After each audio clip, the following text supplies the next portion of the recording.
দেখতে পাচ্ছি যে কমলিনীর জীবনে দারুণ একটা মুহূর্ত এবং সেই সময় সবচেয়ে কঠিন মুহূর্তে নতুন ঠাকুরপো, তাই তো? মানে এরকম একটা পরিস্থিতি যেটা জানেনও না হয়তো বৌঠান।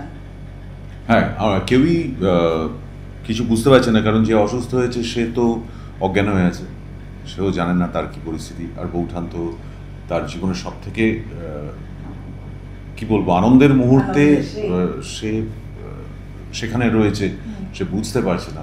আমি জানি না ওদিকে কি হচ্ছে, এদিকে তো অসুস্থ, হসপিটালাইজড, এবং এর ভীষণ ইচ্ছে ছিল সেখানে যাওয়ার, কিন্তু সে যেতে পারেনি।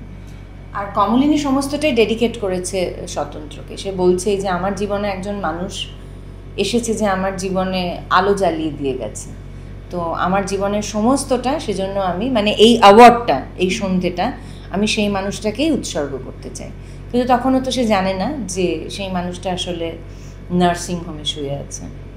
আচ্ছা, একটা প্রোমো দেখলাম যে এতদিন ধরে ভালোবাসাটা মনে মনে ছিল, বলা হচ্ছিল না, কিন্তু কোথাও গিয়ে দেখলাম যে নতুন ঠাকুরপো ভালোবাসার কথাটা বলেছে। সেই অনুভূতিটা মানে কি কমলিনীর তরফ থেকে অনুভূতিটা কি করবে? দেখো, নতুন ঠাকুরপোর নতুনের যা পরিস্থিতি, চিরসখাতে সবসময় যেটা বোঝা যায় যে পুরুষের এবং মহিলার পরিস্থিতি তো সমাজেরই তো একটা চিত্রায়ন, সেখানে কিন্তু আলাদা।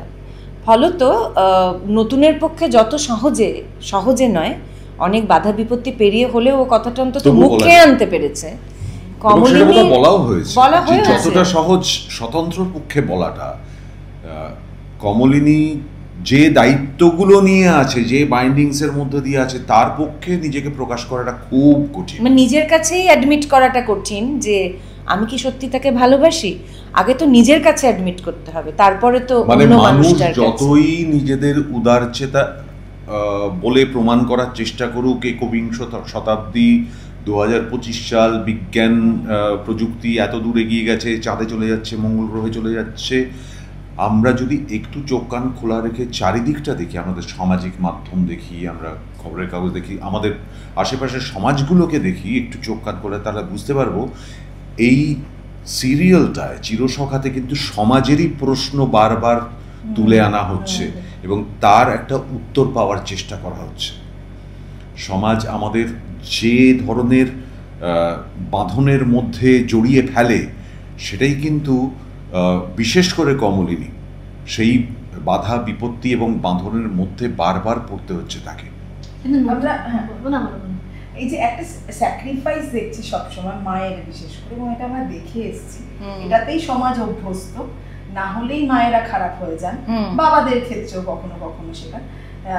এইটা খুব প্রকট, মানে তোমার চরিত্রটায় মানে কি বলবো, মানে সব সহ্য করছি, সব ছেড়ে দিচ্ছি, সব মানিয়ে নিচ্ছি, সব মেনে নিচ্ছি। মানে আমার তো এটা করতে করতে মনে হয় যে এরকম অনেক মাদের আমি দেখেছি, কারণ এইটাই আশা করা হয় শুধু না, মায়েরাও বোধহয় এরকমই হয়। মানে কমলিনী যে সিচুয়েশনের মধ্যে রয়েছে, সে কি করবে বলো না? সে তো মা, সে তো বারবার বলছে যে আমি তো একে পেটে ধরেছি। তো মা হওয়ার যে অনেক জ্বালা, তো সেই জ্বালাগুলো এখানেও দেখা যায়। আমি আবারও বলছি, মানে আমরা যতই যাই বলি, সমাজ এবং সামাজিক মাধ্যমে আমরা যা সব, তারা কিন্তু এটা এক্সপেক্টও করে যে এই স্যাক্রিফাইসটা করবে। আমরা যতই বলি বিজ্ঞান এগিয়ে গেছে, না উদার হতে হবে, আজকের দিনে এরকম হয় নাকি, আজকের দিনে এরকম হয়, সেই জন্যই কিন্তু এই প্রশ্নগুলো উঠে আসছে এবং তারা কিন্তু সেটাই এক্সপেক্ট করে যে এই স্যাক্রিফাইসটা করা হবে এবং সেখানেই তারা মহানভাবে দেখতে চাইবে একটা মানুষকে। সে মানে তার কোনো নিজস্ব কিছু থাকবে না, রক্ত মাংসের মানুষ না, সে দেবী হতে অনেক, সে দেবী হয়েছে। সবচেয়ে বড় কথা, তার নিজের আলাদা কোনো চাওয়া পাওয়া থাকবে না, তার সমস্ত খুশি, আনন্দ, শান্তি, সমস্ত কিছু যেন সবার মধ্যে ছড়িয়ে আছে। এটা কিন্তু বারবার এই প্রশ্নটা উঠে আসে আমাদের সমাজ থেকেই আজকে করা হয় এবং তারা সেটা এক্সপেক্ট করে যে এই স্যাক্রিফাইসটা করা হবে। একদম।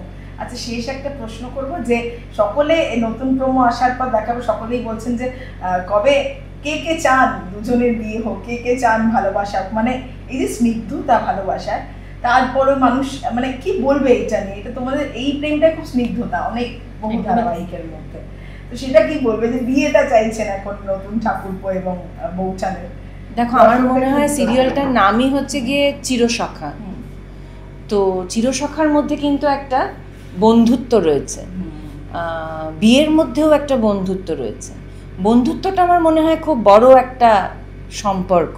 তো হতেই পারে যে এদের সম্পর্কটা সেই বড় সম্পর্কটাই হয়ে থেকে গেল, বন্ধুত্বের সম্পর্ক। আমার তো ভীষণভাবে মনে হয় ভীষণ বাঁধনহীন একটা সম্পর্ক হচ্ছে বন্ধুত্বের সম্পর্ক, যেখানে পারস্পরিক শ্রদ্ধা থাকে, ভালোবাসা থাকে, সাহচর্য থাকে, একে অপরের হাত ধরে এগিয়ে যাওয়া থাকে।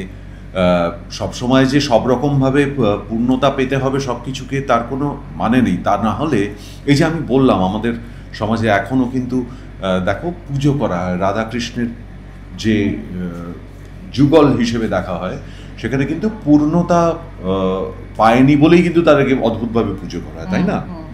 বা আমরা যে সাহিত্যের দিক থেকে যদি দেখি, আমরা রোমিও জুলিয়েট দেখি, আমরা যদি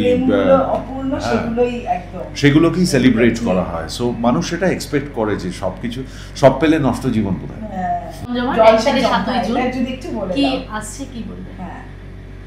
হ্যাঁ, আগামী 1 থেকে 7ই জুন জলসা জমজমাট, 1 সপ্তাহ জুড়ে রাত 3-9টায় চিরসখা, আমাদের মহাপর্ব, তাই না? একদমই। আর আপনাদের দেখতেই হবে, যেরকমভাবে চিরসখাকে আপনারা ভালোবাসা দিয়েছেন, ভালোবাসায় ভরিয়ে দিয়েছেন, আগামী দিনেও আশা করব ততটাই ভালোবাসায় আমাদেরকে আগলে আগলে রাখবেন।